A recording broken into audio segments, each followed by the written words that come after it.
नमस्कार। आज तारीख 23 जून, दिन सोमवार। आप सुन रहे हैं द लेंस का न्यूज़ पॉडकास्ट राउंडअप। मेरा नाम है आयुष दीवान। चलिए करते हैं खबरों की शुरुआत। सबसे पहली खबर देश के 4 राज्यों की 5 विधानसभा सीटों पर हुए उपचुनाव के नतीजों की। बीजेपी के गढ़ गुजरात में 2 सीटों पर हुए चुनाव के नतीजों ने सबको चौंका दिया। विसावदर सीट पर आम आदमी पार्टी के गोपाल इटालिया ने जीत हासिल की है। उन्होंने बीजेपी के कीर्ति पटेल को 17,554 वोटों के अंतर से शिकस्त दी। दूसरी तरफ कड़ी सीट पर बीजेपी ने बाजी मारी। यहां राजेंद्र चावड़ा ने कांग्रेस के उम्मीदवार को 38,904 वोटों के बड़े अंतर से हराया। इन नतीजों के बाद गुजरात कांग्रेस अध्यक्ष शक्ति सिंह गोहिल ने हार की नैतिक जिम्मेदारी लेते हुए अपना इस्तीफा राष्ट्रीय अध्यक्ष को भेज दिया है। अब चलते हैं केरल। नीलांबूर सीट पर यूनाइटेड डेमोक्रेटिक फ्रंट के कांग्रेस उम्मीदवार आर्यदान शौकत ने सीपीआई के एम स्वराज को 11,077 वोटों से मात दी। आर्यदान को कुल 77,737 वोट मिले। पश्चिम बंगाल की कालीगंज सीट की बात करें तो यहां तृणमूल कांग्रेस की अलीफा अहमद ने बीजेपी के आशीष घोष और कांग्रेस के काबिलुद्दीन शेख को 50,000 से ज्यादा वोटों के अंतर से हराकर जीत का परचम लहराया। और आखिर में पंजाब की लुधियाना वेस्ट सीट, यहां पर भी आम आदमी पार्टी के संजीव अरोड़ा ने शानदार जीत दर्ज की है। कुछ इस तरह आपके खाते में 2 सीटें आई हैं।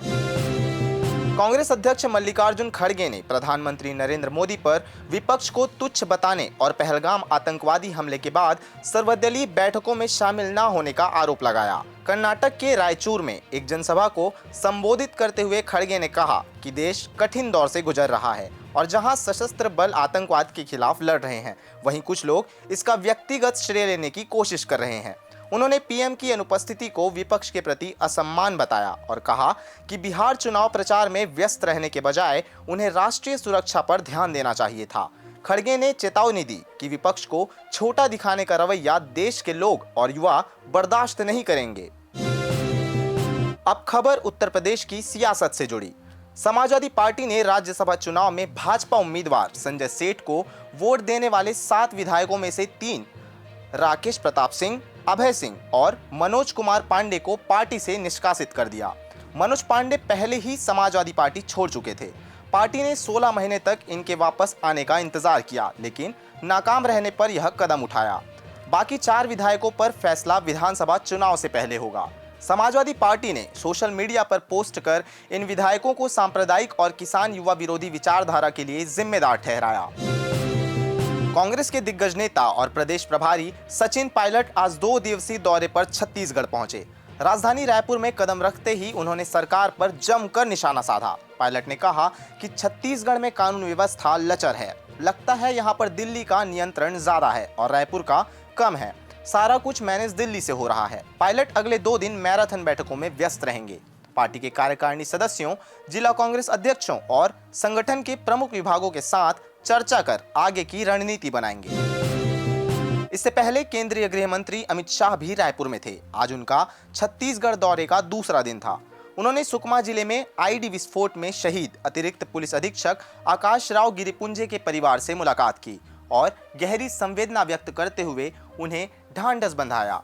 शाह ने कहा कि राष्ट्र हमेशा उनके बलिदान का कृतज्ञ रहेगा और उनकी शहादत को कभी बेकार नहीं होने दिया जाएगा।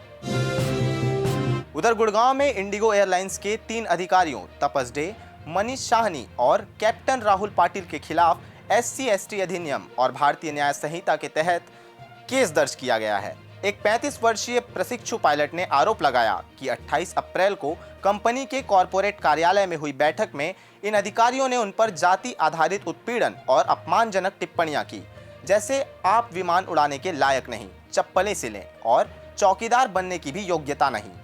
मामला बेंगलुरु में 0 FIR के रूप में दर्ज हुआ था, जिसे अब गुड़गांव के DLF एक पुलिस स्टेशन में स्थानांतरित कर दिया गया है।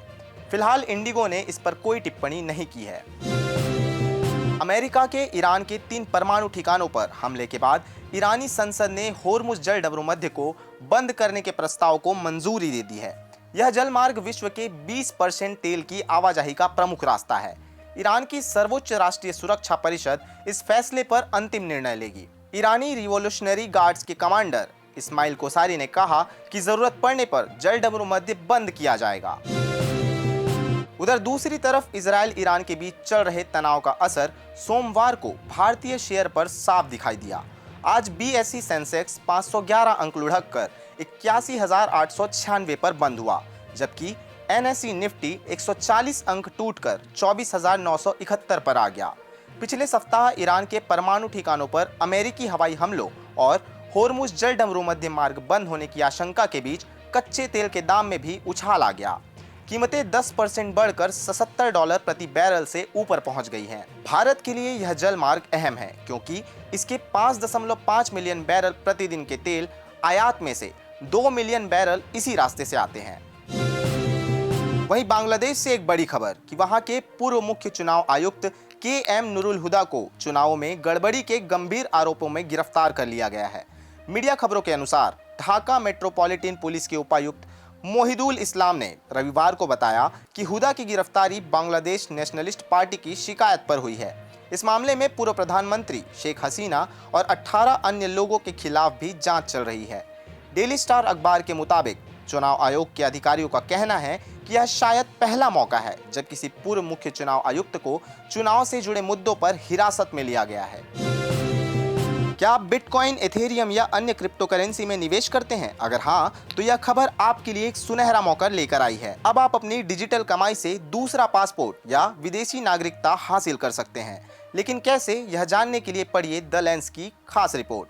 विजिट करिए हमारी वेबसाइट thelens.in पर। और आखिर में खबर जरा हटके में बात मिनी ड्रोन की, जिसे बनाया है चीन ने।